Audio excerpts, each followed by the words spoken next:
सारे भैया ने राम राम भाई। अभी मन्नू मूवीज यूट्यूब चैनल से मैं हूं आपका भाई पवन मलिक। आज फिर मैं अपने दोस्त अपने भाई दिनेश कलोई के साथ एक बार फिर दर्शकों की मांग पर दादा राम स्वरूप के पास। दादा राम स्वरूप का जो परिचय है मैंने पहले भी दिया था, एक बार फिर दे देता हूं। डीएसपी से रिटायर्ड हरियाणा पुलिस दादा राम स्वरूप सिसाना। तो दादा एक बार और हमारे दोनों भैया की राम राम। राम राम दोनों। राम राम। दादा स्वस्थ हो? हाँ ठीक हूँ। तो दादा जो हमने बात छोटी थी ना, वहीं से हम दोबारा बात शुरू करेंगे। तो दादा मैं तो चाहूँगा एक बार तो आप हमारे दर्शकों को प्यारी सी राम राम दो। सब भाइयों को मेरी राम राम। दादा हमने जो बात पता करते रहो ना। हमने जो बात ख़त्म करी थी वहीं से शुरू हो रहे हैं। तो दादा हमारी बात के बीच में वहाँ से हम थोड़े हटके हैं। वहाँ आपने पिछले इंटरव्यू में एक बात कही थी, कस्तूरी सुंगा गाया सू दादा लक्ष्मी चंद के बारे में। दादा सूरा ने कस्तूरी सुंगा गाया हूँ, तो उसका तोड़ बताओ वो क्या थी? उसका तोड़ ये था कि मेरे को पंडित मांगेराम ने बताया था, कल भाई राम स्वरूप पंडित जी की क्या बात है उनकी। वो सफ़ेदों की तरफ सांग करके आए थे, तो गुहाना लोग उन्हें पूछने लगे भाई पंडित जी कहाँ गए थे। कहने भाई गया था मैं सफ़ेदों के पास, वहाँ सूरा और कस्तूरी सुंगा का आया हूँ। तो वो लोग कहने लगे भाई मैं समझ में नहीं आया। कहने भाई वो आदमी कम समझते हैं और मैं ऊंची बात करता हूँ वेद शास्त्रों की, तो देखो कितना वो समझेंगे।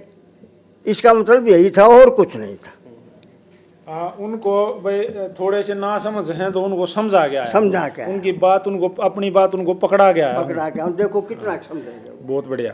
ये भाई जो भैया ने कमेंट करे थे सूरा ने कस्तूरी सुंगाने की बात वह क्लियर हुई है। अब उसके बाद दादा मांगेराम के दूसरे ब्याह की बात हम रुक गए थे। तो दादा आप आगे बताओ, जब आप यहाँ से चले, जब आपकी और दादा की बात हुई भाई मेरा दूसरा ब्याह कराओ, तो दादा उस तक आगे बताओ आप कित गए, कहाँ क्या कौन कौन गए? मैं और पंडित बानू के भाई यहाँ गांव में आ गए। मैंने कहा राम स्वरूप भाई तू यहाँ छुट्टी फिर काट लिए, चल मेरे साथ चल, मैं तो यहाँ लग रहा हूँ। बैंकों में लगे हुए थे पंडित मान सालावास के करीब, मातनेल सालावास वहाँ काम करते थे। मैं उनके साथ चला गया, तो वो वहाँ से केड़ी मुझे ले गए गांव में। तो वहाँ बातचीत होने लगी। पुरानी उम्र की औरत खड़ी थी लंबी सी, मैंने बातचीत की तो एक लड़की भी साथ में खड़ी थी। मैं कहने लगा ऐसे ऐसे बात है। वह कहने लगी तू कौन है? मैं कहा मैं हूँ तो वैसे पुलिस में थानेदार, लेकिन मैं इनका भाई हूँ। कि इसका भाई तो नहीं लगता, इसका कद बहुत लंबा तेरा छोटा। तो पंडित मान ने कहा नहीं हमारे नज़दीक है और हमारा काफ़ी इनका संबंध है। तो फिर कहने लगी तो तेरे कुछ पल्ले है? मैं कहा मेरे सब कुछ पल्ले है। कहने लगी मैं भरी खाट पर नहीं ब्याह, मैं नहीं करूँगी। मैंने कहा वो तेरी मर्जी, लेकिन ये है कि दुखी पाओगी कहीं और जाएगी तो, खेत में दुखी होगी, दोबारा लेकर जाएगी, यूँ करेगी। अच्छा घराना है, ठीक ठाक है, मौज करेगी, कर दे। तो उसने मुझे ये कहा कि तेरी कुछ चलती है उस घर में? तो पंडित मान ने कहा चलती है इसकी। तो कहने की सुन कर दूंगी, लेकिन दो शर्त हैं कि यहाँ कांगड़ा बांध के नाचे और खर्चो भी आड़े भी उसका और उड़े भी इसका, दोनों तरफ मंजूर हो तो जा चल। देखो वैसे दादा कसूती बात नहीं थी, अगर पहले ये कहा भाई इस गांव में केड़ी गांव में ब्याला बनका हुआ जब कांगड़ा बांध कर अड़ सांग करे, अपने या कही है ऐसी उनकी मांग थी। हाँ मांग थी उनकी। उन्होंने कहा कि भाई यहाँ कांगड़ा बांध कर नाचे कूदे सांग करे। मैं कहा अच्छी बात रमा। हम दोनों फिर चले गए पांति। पाणती जा तो मैं पंडित दरबार फिर गए वहाँ पाणती। हमने कहा ऐसे ऐसे बात है, कहेंगे भाई। उन्होंने मुझे 5,000 रुपये दे दिए। दादा मांगेराम जी ने? हाँ, कहेंगे लो। उस टाइम पे दादा मांगेराम जी की उम्र कितनी थी? उस वक्त वो ये दूसरी शादी का जिक्र चला 41 साल उम्र थी उसकी तकरीबन। और जो दादी पिस्तो वो 13-14 साल थी, 12-13 साल की थी। 29 साल और 13-14 साल, 29 साल का फर्क था, बता रहे थे। मैंने पता लगा था 29 साल का फर्क है, ऐसे पता लगा था उस वक्त। और जो पहली जो दादी थी जो बड़े वाली, उन वो राजी थी इस बात पे? राजी थी तभी तो बात बनी। अच्छा अच्छा। हाँ, उन्होंने कहा था कि ये पाणती ससाने से तो पाणती आ गए, हाँ। अब पाणती से किस जाएंगे हम। उनके पास में 2 लड़की ही थी। हाँ, 2 लड़की थी कि वो अपना कृष्णा और फूलो, उनका ब्याह हो गया था। तो बोला कोई करो इसका। मैं तू राजी है कि मैं बहुत राजी हूँ। देख दादा, एक कसूती बात है, जिस आदमी की लड़कियां भी मतलब घर बार की होगी और बाद में वो शादी करे तो तोड़ नहीं हो गया? नहीं, ये देखो मेरी बात सुनो, वो लड़कियां भी चाहती थी कि उनके पिताजी का वारिस हो। आके यहाँ इनको बनना चाहिए कि उनको शादी हो जाए। तो उसको तुम उसकी माँ खुद चाहती थी तो लड़कियां भी चाहती थी। अच्छा, तो फिर आप आए तो दादा ने क्या कही? उन्हें कहा भाई दोनों बात मंजूर है, आ जाओ तुम करो। और फिर हाँ बोल ली। हम घर आ करके अपनी बहन को गोदा से कहा भाई ऐसे ऐसे बात है, तुम वो ले ले असली वगैरह। तो ले करके चांदी की असली रो तो हमारे साथ चली गई। हुकुमचंद भी साथ चला गया भाई, और चंद्रभान भी। 4 आदमी गए आप? हाँ, मैं और मेरे जहाँ तक याद है शायद कोई भगवती भी चली गई है, मुझे ऐसा कुछ पक्का याद नहीं। अच्छा अच्छा। हाँ, लेकिन वहाँ गए तो वहाँ जा कर के वो चांदी का रवाज रूज करने लगी। तो पिस्तों ने कहा नहीं, मैं इतने बड़े आदमी के साथ मैं शादी कराऊँ चांदी की असली, मैं नहीं पहनूँगा। तो फिर असली चांदी सोने का बंदोबस्त कराएगा। अच्छा, सोने की लाई गई? हाँ। उसी टाइम पे वहाँ पे प्रबंध करे या फिर वापस आ नहीं नहीं, मैंने ये पता नहीं हुकुमचंद ने कैसे कराया, चंद्रभान ने कराया उसके भाई ने। अच्छा, लेकिन बंदोबस्त कर दिया गया। ठीक है ठीक है। हाँ, और वो की तो रस्म वहाँ वही। उसके बाद में वो कहने लगा मांगे था नाई, और मांगे उसके भाई का ना पसलोगे का, और मांगे यहाँ के रिश्तेदार। अच्छा। हाँ, ये 3 मांगे थे। हाँ, तो उसके बाद में हो गए। हमने कहा बात बन गई। तो फिर आप दादा की बारात में गए थे दूसरी? हाँ हाँ, मैं साथ गया था, मैं बारात में गया मैं। अच्छा, नहीं बारात की बात बाद में कराएंगे फोन भाई। जब वहाँ पे आप रिश्ता पक्का करे आए, हाँ ठीक है, फिर आप वहाँ पाणची गए, वहाँ से आने के बाद? हाँ, तो उन्होंने रेडियो पर निकलवा दिया। अच्छा, फिर यहाँ दादा मांगेराम जी को बताया आपने कि भाई हम अब पक्का ये करे बात आए। होगी पक्की। तो बाद में बताई सारी बात, मैंने बताई। हो गया भी हो गया। उन्होंने रेडियो पर लिखा दिया फलानी तारीख को मेरा ब्याह है। अच्छा, रेडियो पर अनाउंसमेंट करवा दी? हाँ, ठीक है। और तुम सांग देखियो, खाना खूना नहीं मिलेगा, अच्छा, पानी मिलेगा सिर्फ पीने के लिए। उन्हें ऐसे कहा। अच्छा अच्छा। मजाक कराया? मजाक के तौर पर। अच्छा अच्छा। हम वो तो इसलिए बोला था ना कि भाई क्या पता कितनी पब्लिक तो बहुत आदमियों को ठिकाने गाड़ बड़ी चलती थी। और ऊँट ले रहे पर पानी बाहर दूसरे गांव से ले आए हैं, मुझे पता, देखा था मैंने वहाँ। क्या लेके आए हैं? ऊँट ले रहे पर पानी दूसरे गांव से ले आए हैं केड़ी में। वहाँ पे पानी की थोड़ी हाँ, पानी क्योंकि बहुत आदमी आ गया और लोगों ने बहुत मदद करी। और कढ़ाइयाँ बहुत चढ़ी हुई थी, चारों तरफ सारे सामाने लगे हुए थे। तो वो खाना जो वहाँ तैयार हुआ था वो रियल में दादा मांगेराम नहीं करवाया? ना ना ना, वो तो मजाक था। वो तो मजाक था, मजाक के तौर पर था। हाँ, तो खाना चलता रहा। फिर सांग में पुस्तों तो कहती कि मैं नहीं हूँ, बैठी थी। लेकिन वहाँ बैठी थी और बैठे हुए छुपा कर बैठी थी। रांझे के सांग में हुआ। फिर ऐसे रांझे में जो वो उसने कमर पर बैठाने लगा तो हमारा सूपला था नंदा का। जो दादा मांगेराम ने वहाँ पे सांग करे बारात में, हाँ, वो फेरे होने पहले करे या बाद में? फेरे के बाद भी करे हाँ, और पहले भी करे। अच्छा, मैं सांग चालू कर दिया, सांग बीच कर- में फिर वो फेरे हुए हैं, और फिर बाद में फिर सांग करे। सांग करते रहे। ठीक है। तो उसने फिर कहा स्वरूप ने भाई आज क्यों बोझ मरा है, खाकर क्यों चढ़ा उस कर पाया, तो इसने अब बैठी इसने बैठा ले। तो लोग बहुत हंसे देर तक। अच्छा, कितने दिन रुके वहाँ पे बारात वहाँ वहाँ पे? 3-4 दिन की 4 रोटी होती थी। अच्छा अच्छा, क्या टाइम पर 3 एक सांग करे, 3 एक 2-3 सांग करे। ठीक है। हाँ, तो फिर वो यहाँ सीधे पाणची चले गए। फिर उसके बाद आई है वो ब्याह के बाद यहाँ। गाड़ी कौन सी लेकर गए थे दादी को लेने? ये मैंने नहीं पता, मैंने नहीं पता टांगे थे या कुछ? ना, गाड़ियाँ थी, कार भी थी। कार भी थी? हाँ, कार भी थी, गाड़ियाँ भी थी। अच्छा अच्छा। हाँ, और मोटरसाइकिल भी थे जो ले रहे थे। दादा मांगेराम का खुद का साधन भी था कोई? बहुत साधन उसका अपना खुद का था, वो साहूकार आदमी था। ऐसी बारात बात, में अपना साधन लेकर गए? अपना रहता था उसका। ठीक है। हाँ, तो वहाँ पे शादी होगी, फिर शादी होने के बाद शादी में होने के बाद सीधे पाणची चले गए। ससाना नहीं आए? ससाना गाँव में? बाद में आए, अच्छा, पहले पाणची गए? पहले पाणची गए, सारी रस्म करी, ठीक है। फिर उसके बाद में यहाँ आए।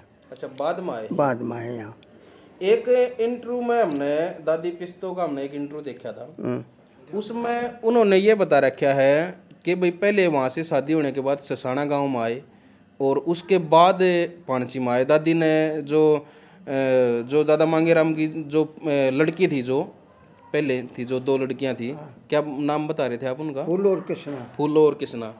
उनसे दादी पिस्तो ने ये कहा कि भाई ये तो ससाना बता रहे हो गांव है और वहाँ पाणची में ले चलो, वहाँ मैंने तो पाणची का नाम सुना है, मैंने जल्दी पाणची में दिखाओ भाई पाणची कैसी है। ये मतलब हमने सुना है एक इंटरव्यू में उनके मुख से।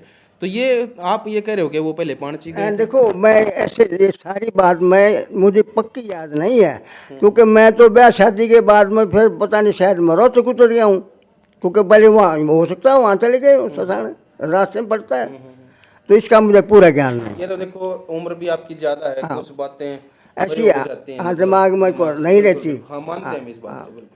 तो दादा जो दादा मांगेराम जी थे, शादी होगी, शादी होने के बाद में जो हमारी दोनों दादी थी, उनके संबंध किसे रहे? संबंध तो उनके बिगड़ गए थे, अच्छे नहीं रहे। कितने दिन बाद? वो जल्दी ही बिगड़ गए थे, क्योंकि लगभग 1 साल 2 ना, साल ये मैंने 4 साल अंदाजन पता से नहीं, रहे होंगे। लेकिन मैं जब कई बार मिलता पंडित जी से तो मैं पूछता, मैं सुना क्या हाल है, कुछ ठीक है? बोला भाई घर में ना अच्छी लुगाई दो, मनो यूँ कोई का बात करते। अच्छा, मैं कहता संबंध नहीं रहा, कलाम बात वो नहीं रही। बच्चे भी होने के बाद में मैं कई साल बाद फिर मैं जब सब इंस्पेक्टर था तो मैं पंडित चंद्रभान के साथ पाणची गया। अच्छा, पाणची गया तो पंडित चंद्रभान के साथ वो बोलते नहीं थे, बात नहीं करते थे। अच्छा, एक बात और बताओ दादाजी, जब दादा की दूसरी शादी होगी, वो शादी इसलिए करवाई गई थी कि भाई पहले लड़कियां थी और भगवान करे भाई दूसरी शादी हो लड़का हो जाए, तो दूसरी शादी से भी पहले लड़की हुई या लड़का हुआ? लड़का हुआ है, नौरतन हुआ पहले। जो नवरत्न जी हैं दादा मांगेराम जी के, वो सबसे बड़ी संतान है दूसरी की। ठीक ठीक ठीक। संतान। और लड़की भी हुई कोई उनसे? हाँ, लड़की 3 हुई, मैंने पता लगा 3 लड़की 5 दादी पिस्तों से 3 लड़कियां हुई है। और लड़के कितने हुए? 5 लड़के और 3 लड़कियां, और 2 लड़की पहले वाली। 5 और 3 10 हो गए। 2 10 संतान है मैंने दादा इतना ही मैंने पता लगा था, 5 लड़के और 3 लड़के। ठीक ठीक। अच्छा दादा मांगेराम जी की कोई ऐसी कोई बात बताओ जो आपको पता है, जो बिल्कुल अलग थी, बिल्कुल अलग थी, आपने नु लगा बहुत अलग बात थी वहाँ उनके जीवन के बारे में, कुछ ऐसी खास कोई रोचक घटना? पहले वो बात ले, एक मिनट सुन इन हड़ काट ली भाई, जब उनके भाई लड़ाई हुई वो बात बीच में रहेगी दादा। हाँ दादा, वो जो तो फिर वो जो आपको लड़ाई क्या वाली बात बताते आप थे? पूरी बताओ। लड़ाई वाली वो आपको यूँ क्या थी बताते तो कि शाम ने हम जब मैंने कह लगा चंद्रभान को कह पाणची चले मेरे गांव में, तो मैं पंडित जी ने कहा चलो सोनपुर लगा दे दो वो बैंकों में। तो रास्ते में दोनों भाई बोले नहीं, मेरे से ही बात करते रहे। पाणची जा कर के उन खुद सब्जी बनाने लग गए और तैयारी चोरी हो रही, तो कहने लगा अभी चंद्रभान मैं बहुत दुखी हूँ। दादा मांगेराम जी बोले? हाँ अच्छा। भाई मैंने तुमको जगह दे दो वहाँ ससाना, मैं वहाँ मकान बना लूँगा। ये दोनों आपस में लड़ती रहती हैं। मैंने इसका भैंस भी नारी बांध रखी, मकान भी नरे नरे हैं, दुखी बहुत हूँ। दादा ऊत कौन सी बताइए दादा ने? नहीं देखो उस वक्त ये बात नहीं, वो मैं नहीं कह सकता ये नहीं फैसला देखो कौन ये सी। बात बतानी पड़ेगी, कोई दिक्कत नहीं है भाई, नहीं, ये नहीं, आपकी मैं- बातें दादा मांगेराम जी का परिवार भी सुनेगा। नहीं, देखो- लेकिन ऐसी कोई सच्चाई तो सच्चाई होती है, और सच्चाई ये आप मजाक की बात है, मैं मजाक में पूछ रहा हूँ, आपने क्या लगा? देखिए वो ज़्यादा तंग करने लग गई थी वो कौन सी? बड़ी। बड़े वाली? हाँ, ठीक है। तो मैंने उससे कहा कि तुम यूँ कहा करती पैर धो के पीऊँगी, हाँ। और तुम अब लड़ने लगी, कल की अब मेरे से बर्दाश्त नहीं होती ये बात, उसने ये कहा। अच्छा अच्छा। हाँ, वो वक्त था, ठीक है, इसके सारी चीज़ होगी, यही भगवान ने मौत दे दी, लेकिन अब मैं बर्दाश्त नहीं कर सकती, मेरे से बर्दाश्त होता ही नहीं। अच्छा अच्छा। हाँ, ये हमारी आदत में शामिल है। और उसका नतीजा ये निकला कि सुबह पंडित जी कहने लगे भाई पानी लाओ, नहाना है मैंने, तो दोनों ने बाल्टी ला के रख दी। अच्छा। तो बड़ी ने छोटी ने कोई सी नहा कर राख घोल दी दोनों में, बाल्टी में राख घोल दी। पानी तो दोनों लिया ही, हाँ राख एक न घोल दी। हाँ, एक मैं ये मुझे देखा नहीं कौन सी ने घोल दी, तो उसने ऊपर की तरफ देखा, फिर हम ऊपर बैठे थे, पंडित जी नीचे नहाने लग रहे थे। अच्छा।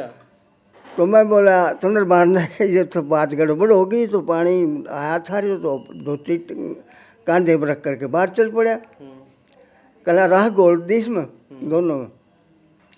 तो वो आ गए, हम दोनों पीछे पीछे। मैं कहूँगा कहाँ जा रहे हैं ये? कहेंगे बगीची है, इसके पास कुआं है, 1.5 बीघे जमीन, 2 बीघे में, वहाँ नहागा। तो मैं जा करके उससे आगे होकर के पानी खींचने लग गया, और पंडित जी नहाने लग गए। नहाते नहाते तो नहा धो कर कपड़े बदल लिए, जब कला रामस्वरूप देखा क्या हाल है यहाँ, चंद्रभान तूने भी देखा होगा भाई, मेरा ये हाल है। तो उसने कहा ज़मीन दे दो, मैंने वहाँ बना लूँगा, लेकिन यहाँ इन्होंने दी नहीं, ज़मीन नहीं दी। उन्होंने ये भी कहा कि मैं मेरे पास जो ज़मीन है, इस ज़मीन की बदले मैं खरखौदा ले लूँगा और तुमने मैं कोई तकलीफ नहीं दो, लेकिन इन्होंने नहीं दी। इनका अपना था सिलसिला, ये तो ये था। तो और नई बात एक रहेगी, बताऊँ आपको सुन अच्छी बात बताऊँ। हाँ जी, एंटिक बात है। आखिरी टाइम से पहले मेरे कुछ अच्छा तरह याद नहीं है, पंडित जी जमुना जी गंगा जी नहाने गए थे, और मैं ड्रामा पार्टी में था उस वक्त। मैं पंडित चंद्रभान भी हम उसके साथ चले गए। टेंट मेले जा रहे, रात को सारा प्रोग्राम होता रहा। वहाँ पर मारकाट शुरू हो गई थी तकरीबन। ऐसा था कि गंगा जी में आदमी बहते हुए आते हुए, तो डासना स्टेशन पर हम चल पड़े। दिल्ली के पास डासना स्टेशन है, वहाँ पर रेल कट गई। रेल में ड्राइवर जो था अंजन लेके भाग गया, रेलगाड़ी वहीं खड़े थी। तो दिल्ली आकर के पुलिस ने हम सब रोक लिए। पुलिस कुछ आदमी लारी भर करके किनारे से दिल्ली से बाहर छोड़ते गई।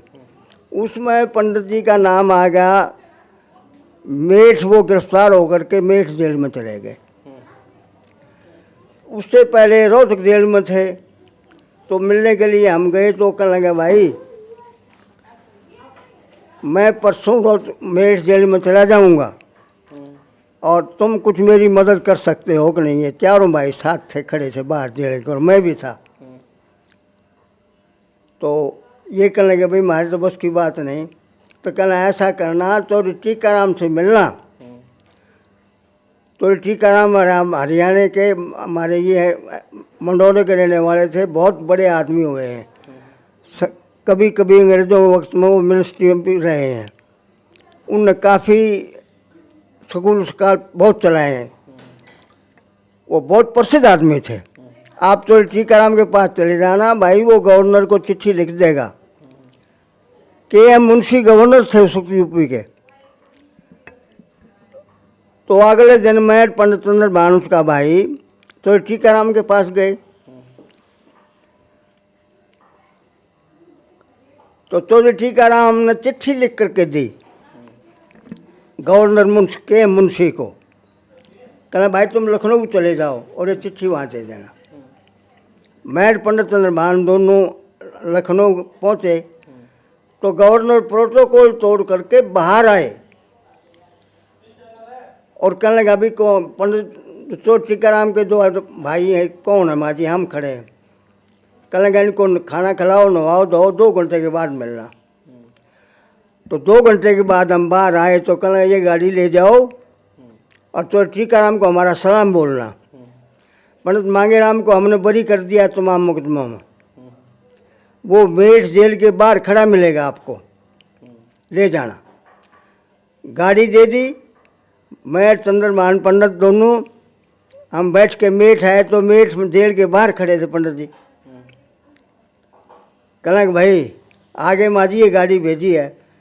कहला भाई फिर यूँ करो मिठाई लो, खाली आज क्या चलेंगे, बहुत बड़ा काम किया है। तो हम फिर सोनीपत चोर टीकाराम के पास आए तो कहलेंगा चौधरी साहब, वो कहला दादा आ गया। चोर टीकाराम वो बड़े थे। कहलेंगा मांगेराम पंडित ये कही दादा तो आप हो, मैं किसा दादा, आपने मुझे जेल से छुड़ा दिया। कहना कोई बात नहीं। तो मिठाई के डब्बे सुबह वहाँ दे करके ये उस नाम है ना जेल होनी थी, उसमें नाम वहाँ काफ़ी आदमी मर गए थे गंगा जी पर, तो प्रसिद्ध आदमी थे जैसे उनका FIR में नाम था। तो ये ख़ास बात उनके जीवन में थे। तो दादा अब हम जो बात करना चाहोगे दादा मांगेराम की सांग करने की शैली की, उनकी जो सांग करने की शैली थी, तरीका था, थोड़ा सा वो उस पर और प्रकाश डालो। देखिए ये हर आदमी का अपना जीवन अलग और शैली अलग होती है। रफ़ी साहब की आज के ज़माने में कुछ अलग थी, लता जी कुछ और गाती हैं, मेहदी हसन गज़ल गाते हैं उनकी कुछ और है, पंडित लक्ष्मीचंद गाते थे वो बहुत सुरीला गाते थे, कोई जोड़ नहीं था, आवाज़ थोड़ी थी। बहरे तवील को उन्होंने मौनी में बदल दिया और वो बहुत अच्छी बनाते थे, गाते थे, सुरीला था, कोई जवाब नहीं था उसका। पंडित जी सुरीले तो थे लेकिन उतने नहीं थे। हाँ, पंडित लक्ष्मीचंद का मुकाबला नहीं कर सकते थे इस मामले, लेकिन उनकी अलग शैली थी, वो हर चीज़ को अपने रंग में डालते थे, हर तर्ज अपनी जैसे कि सहूलियत मिलती थी वो गा लेते थे, उस पर बनाते थे। अब उन्होंने कभी, मैंने कई बार उनसे कहा पंडित जी भगत जी बड़े तवील गाते हैं, आप बड़े, कहना भाई कौन मरा है, इतनी आवाज़ कौन लाए, कहाँ से लाए? भगत बाजा भगत जितनी आवाज़ कहाँ से लेके आऊँ ये कहा दादा ने। हाँ, मैं मांगेराम ने ये कहा भाई इतनी आवाज़ कहाँ से लाए, बड़े तवील के लिए तो बहुत आवाज़ चाहिए और मेरे तो बिक रहे हैं, सब कुछ बिक रहा है मेरा, तो मैं क्यों खाम खा झंझट में पड़ूँ? तो वो अपनी शैली अपनी तरह से कि उन्होंने कई तर्जें बनाई। गोकलगढ़ से चली हो गुजरिया मेरे राम, यह गुजरिया मेरे मन बसी। अब उसको बहुत अच्छी गा लेते थे, तो उन्होंने अपने ढाल में उसकी शैली अलग थी, हर रंग को हर चीज़ को वो अपने उसमें ढाल करके फिर गाते थे। अच्छा एक बात और बताओ, जैसे आज के जो कलाकार हैं भाई, फिल्मी जो गाने होते हैं, जो हिंदी गाने हैं, उन पे रागनियाँ चढ़ाते हैं, ये बात पता होगा, पता होगी ना आपको? तो उस टाइम पे भी जो दादा मांगेराम जी थे, या दादा मांगेराम जी का ही जिक्र करेंगे, क्या वो भी फिल्मी गाने सुनकर अपनी रागनियों को उन तर्जों पे चढ़ाते थे? वो कोशिश करते थे। अच्छा। और सुनते थे, लेकिन उन्होंने कभी ऐसा किया नहीं। अच्छा। हाँ, कोशिश करते थे, वो कहते थे भाई नहीं, रागनियों की तर्ज खुद बनाते थे अपनी अपनी। हाँ। दादा एक और बात, जैसे दादा मांगेराम ने बड़ी ऐतिहासिक बातें लिखी, बहुत सारे सांग रागनियाँ, अलग अलग फुटकड़ रागनियाँ, सब कुछ लिखा है, अलग अलग मौके की रागनियाँ भी लिखी। तो एक लेखक, एक कवि क्या होता है, उसको लिखने के लिए एकांत चाहिए, सुने हमने, और लगाता भी है भाई एकांत में बैठ कर आदमी कुछ अलग लिख सका है। तो आपको कुछ पता है दादा कैसे लिखा करते, किस तरह से टाइम दिया करते? अब देखिए, मैं जहाँ तक मेरा संबंध है, मैं ड्रामा पार्टी में था सन 44 में 43 में, तो पंडित जी सांग करके आए और पंडित चंद्रमान क्योंकि उनके भाई थे हमारे इंचार्ज, उस कमरे पर आ गए। तो वो रामचंद्र उन दोनों BA में पढ़ता था, छोटा भाई जो राज्यसभा का मेंबर बना। कहला भाई रामचंद्र, मैंने किस्सा बनाया है, भर्तृहरि का। उसमें मैं कुछ आगे बना नहीं पा रहा, कल भी पता कैसे। तो उन्होंने बताया कि भाई देश मालवा राजपूताना एक रमणीक शहर उज्जैन हुआ, इंद्र का बेटा किसी श्राप से राधा गंधर्व सैन हुआ। बने सरोवर शहर के गोरे वृक्ष खड़े कर रहे छाया, एक जनाना एक मर्दाना करोड़ों रुपया खूब लाया, राजा रानी नहा करते ईश्वर की फिरकी माया, मर्दाने में तो रानी नाली जनाने में राजा नहाया। भाई राजा की रानी बन गई, रूसा वो रानी का राजा बन गया। ऐसा कुछ आगे फकरा बनती नहीं मेरे से। तो पंडित रामचंद्र क्या लगा, भाई तो सीधा बना बैठा है, अब कैसे एक राजा की तो रानी बन गई, रानी का गुडमैन हुआ। ठीक ठीक ठीक। तो काफिया बंदी बन गई। कहने लगा भाई ये तो गुडमैन क्या होता है। उन्होंने पूछा आखिर जूं का आदमी बढ़िया आदमी वैसा का वैसा। अंग्रेजी का शब्द यूज कर लिया। अंग्रेजी का शब्द यूज कर लिया तो लोग कहने लगे भी मांगे बामण तो अंग्रेजी भी जाने है। लेकिन ये किया वहाँ से मेरे बैठे बैठे की बात है। और उसने सारा तो वो हर मौके को ढाल लेते थे अपने तरीके से। वो किसी की दूसरे की बात को वो सुनना पसंद नहीं करते थे। आपको बताऊं को बहुत ही 30 मार्का कोई बना करके ले आए तो बेसिक बात को सुन लें, लेकिन वो नहीं ज़्यादा ध्यान नहीं देते थे, वो अपनी बात को करते थे। दादा अच्छा जो आपने हम आए जब हम बैठे तो आपने मुंशीराम जी का जिक्र कराया, दादा की कोई बात हमारे तो बताई दी एक बार थोड़ा सा। दादा उनको किस तरह से लेते थे मुंशीराम जी को? मैंने एक दिन जिक्र किया पंडित जी, मैंने सुना है कि दांडली वाला तो मुंशीराम बहुत अच्छा बनाता है, पंडित लक्ष्मीचंद की बराबरी करता है, कला राम स्वरूप वो हमारे से बहुत दर्जे अच्छा बनाता है। लेकिन भाई उसकी पब्लिसिटी कौन है, उसका प्रोपेगेंडा कौन है। इतनी बात मेरे रूबरू उन्होंने कही थी कि ये आदमी अगर इसका प्रोपेगेंडा हो तो ये पंडित लक्ष्मीचंद के हमारे बराबर की चीज़ें बनाता है, बल्कि कई चीज़ें हमारे से और भी अच्छी बनाता है। लेकिन ये अब अपना असर है, अब हम लोग हमारा प्रोपेगेंडा हो रहा है, उसका हो नहीं रहा। अच्छा एक बात और बताओ दादाजी, जैसे जो ये किस्से जो बनाते थे, ये जो कहानियाँ मनगढ़ंत होती थी या वो कहानी कहीं पे उनको उनके जीवन में कोई बीती हुई हो या उन्होंने कहीं पे किसी परिवार में देखा हो या उन पे बनाते थे या अपने दिमाग से सोच के? देखिए तकरीबन तो पंडित जी ने जितना भी बनाया, शकुंतला दुष्यंत का किस्सा बनाया, वो वेदों में सारी चीज़ों पर आया हुआ है, ऋषियों में सारी उसने वो अध्ययन करते थे। जो उससे जिसको वो साना समझते थे ब्राह्मण को, उसे बुलाकर पूछते थे, उसे सलाह करते थे उससे। अब शकुंतला दुष्यंत का किस्सा जो है वो इतना अच्छा बनाया उन्होंने कि अंग्रेज़ों ने लंदन में उसका तर्जमा, हमारे DIG हैं देसवाल साहब, वो काफ़ी पढ़े लिखे आदमी हैं, उन्होंने इंग्लिश में तर्जमा करके इंग्लैंड भेजा है उस सांग को। और ये अपना जो था इसका एक किस्सा और था, मैं और 2 सांग लिख के तर्जमा करके भेजे वहाँ इंग्लैंड में। तो ये देसवाल की मेहरबानी है, उन्होंने को काफ़ी पढ़े लिखे और रुचि रखते हैं। हाँ हाँ, तो वो अपनी उसमें है, तो वो ऐतिहासिक चीज़ें बनाते थे ज़्यादा, वे मनगढ़ंत बातें नहीं बनाते थे कभी भी। अब जहाँ चंद्रहास का था वो भी इतिहास है, और रानजेगा करते थे वो भी इतिहास है। राजा उत्तानपाद क्या है? हाँ, उत्तानपाद का था, ये भी इतिहास है। उसको बाकायदा वो गया है, मैंने कदम में जगह भी देख करके आया वहाँ बनाने से पहले। अच्छा हाँ, उज्जैन में कदम में देख के आया था, पहले सारी चीज़ें पता करी फिर उसके बाद बना। लेकिन इस किस्से में बहुत सारी बातें उनके परिवार से जुड़ती हैं, वो कैसे? पारिवारिक तो यूँ हो कि परिवार को तो उसने नीति जो गाई है वो उसने परिवार की गाई है ज़्यादा तौर पर। अब 2 शादी होने के बाद में तो ज़्यादा इस चीज़ पर चल पड़ेगी भी लुगाई के बारे में 2 तो नहीं होने ही नहीं चाहिए। जैसे कि एक बात आपने कही थी जब आप वहाँ पे गए थे अकेडी गांव में, तो उन्होंने कहा था कि भाई बड़ी खाट पे भाई क्यों कर दे दूं। दादा ने एक रागनी भी बनाई है, भाई बड़ी खाट पे क्यों कर दे दूं दुनिया के थूके। तो ये भी उसमें उनके जीवन से जुड़ती है। हाँ, जीवन से जोड़ते हूँ, अपने जीवन से जोड़ते और दोनों का दादी की जब लड़ाई होती थी, वो लड़ाई के उन्होंने वो भी रागनी बनाई है कि वो भाई बनाई है। दोनों कहता मांगे राम जमाना दो ब्याह सगाइया ने। उसने ये भी कहा राम सुन मोहरे जब सारी लड़न की लड़ाई हो, जब के करो सो आप कला मैं भाई हो कबर के बैठ जाऊँ। मैं इनकी सुनता हूँ खूब। मैं किसको समझाऊँ, किसने कहूँ, सारा काम तो इसका कराया हुआ।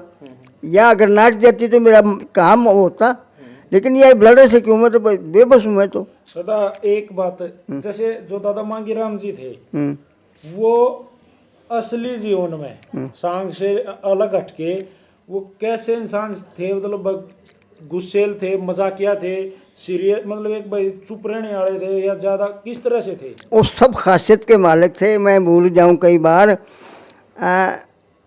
सांग के दौरान में उन्होंने 90 कुएं बनवाए हैं हरिजनों के। हरिजनों के मैं कहा पंडित जी मंगाइए, कहना भाई राम स्वरूप, ये एक एक ब्राह्मणी उसकी शक्ल नहीं देखी जाती, और वो जी हरिजनों की वो इतनी सुथरियाँ और सारे दिन खड़ी रहे हैं, भाई मैं ये देख कर बर्दाश्त नहीं कर सकता। वो बहुत रहमदिल थे, पैसा खर्च करते थे। वो मेरे को एक बात ज़रूर कहा करते थे कि राम स्वरूप, सांगी और पहलवान ये खाया करें। मैं हूँ अकेला आदमी ऐसा जो इनको खिलाता हूँ, मैं किसी का खाता नहीं मैं।